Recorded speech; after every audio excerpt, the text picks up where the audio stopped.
में वो एक बॉक्स लाता है जिसके अंदर एक रोबोट होता है। ये आम रोबोट नहीं है बल्कि बहुत ही इंटेलिजेंट है। और जैसे मार्टिन रोबोट को एक्टिवेट करता है, रोबोट उसे बताता है कि रोबोट्स के 3 लॉज हैं। किसी भी इंसान को हार्म नहीं करना।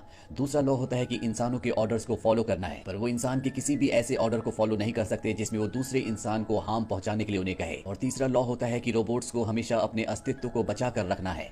मार्टिन की छोटी बेटी को ये रोबोट बहुत पसंद आता है, पर उसकी बड़ी बेटी इस रोबोट को बिल्कुल भी पसंद नहीं करती। दरअसल इस रोबोट को घर के काम करने के लिए डिजाइन किया गया है। ये रोबोट घर के काम करना शुरू कर देता है और एक दिन जब वो मार्टिन की बड़ी बेटी के पास जाता है तो मार्टिन की बड़ी बेटी उसे खिड़की से कूदने के लिए कहती है और वो रोबोट ऐसे ही करता है, वो खिड़की से कूद जाता है। इस बात से मार्टिन को बहुत गुस्सा आता है और वो अपनी बेटी को समझाता है कि हमें इसे सिर्फ एक रोबोट नहीं समझना चाहिए, ये हमारी मदद करता है, हमें इसकी इज्जत करनी चाहिए। वहीं एक दिन मार्टिन की छोटी बेटी एमेंडा जब बीच पर खेल रही होती है तो रोबोट से गलती से उसका कांच का घोड़ा टूट जाता है, जिससे एमेंडा को बहुत दुख होता है। रोबोट को भी उसके लिए अच्छा नहीं लगता, इसीलिए वो उसके लिए एक लकड़ी का घोड़ा बनाता है। और जब मार्टिन को ये बात पता चलती है कि रोबोट ने एक लकड़ी का घोड़ा बनाया है तो बहुत हैरान होता है, क्योंकि रोबोट्स के अंदर इमोशन नहीं होते। वो इस तरह की बातों को नहीं समझते कि अगर किसी की कोई चीज टूट जाए तो उस इंसान को दुख हो सकता है। साथ ही मार्टिन देखते हैं कि एक दिन रोबोट गाने सुन रहा होता है। वो ये सब देखकर बहुत हैरान होते हैं, इसीलिए रोबोट को उस कंपनी में ले जाते हैं जहां से उन्होंने इसे खरीदा होता है। और वहां के वैज्ञानिक को सारी बातें बताते हैं और पूछते हैं क्या इस रोबोट को इसी तरह से डिजाइन किया गया है। वो कहते हैं कि नहीं, ये तो सिर्फ एक प्रोग्राम है, अगर तुम इसे वापस करना चाहते हो तो कर सकते हो। लेकिन मार्टिन साफ साफ मना कर देता है और रोबोट को लेकर घर वापस आ जाता है। दरअसल इस वक्त में इस तरह के कई रोबोट्स कई लोगों के पास भी होते हैं। धीरे धीरे वक्त बीतता है और रोबोट यहाँ पर बहुत सारी लकड़ी की चीजें बनाता है, जिनमें सबसे ज्यादा घड़ियां होती है। साथ ही वो पियानो बजाना भी सीखता है। इसी तरह से वक्त बीतता चला जाता है और रोबोट के अंदर बहुत सारे ह्यूमन इमोशंस आ जाते हैं। और अब एमेंडा भी बड़ी हो चुकी है। ये सब तय करते हैं कि रोबोट ने जितनी भी चीजें बनाई हैं ये उन सबको सेल कर देंगे और उससे जितने भी पैसे मिलेंगे उससे रोबोट का अकाउंट खोलेंगे। और ये ऐसा ही करते हैं, ये उन चीजों को सेल करके अकाउंट में पैसे डाल देते हैं।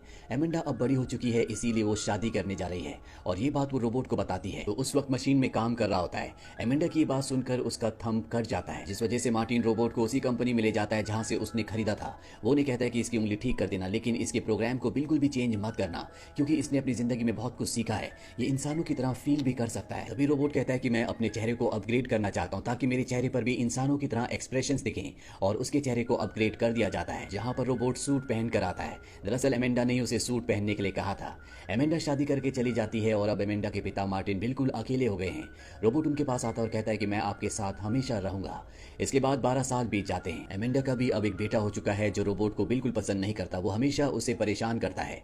रोबोट एमेंडा को कहता है कि अब मैं जाना चाहता हूँ, मुझे फ्रीडम चाहिए। और इसके बाद वो मार्टिन के पास यानी कि एमेंडा के पिता के पास जाता है और उनसे कहता है कि अब मुझे यहाँ से जाना होगा, मैं आजाद होना चाहता हूँ। ये सुनकर मार्टिन को बहुत दुख होता है, क्योंकि उनकी बेटियों की शादी के बाद रोबोट ही उनका सबसे अच्छा साथी था और अब वो भी जाना चाहता है।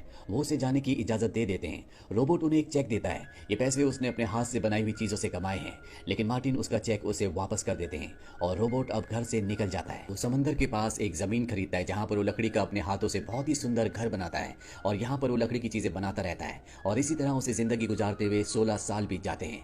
एमेंडा की भी एज अब बहुत ज्यादा हो चुकी है। वो रोबोट से मिलने के लिए आती है और उसे बताती है कि मेरे पिता की हालत बहुत खराब है, वो बहुत ज्यादा बीमार है, वो तुमसे मिलना चाहते हैं।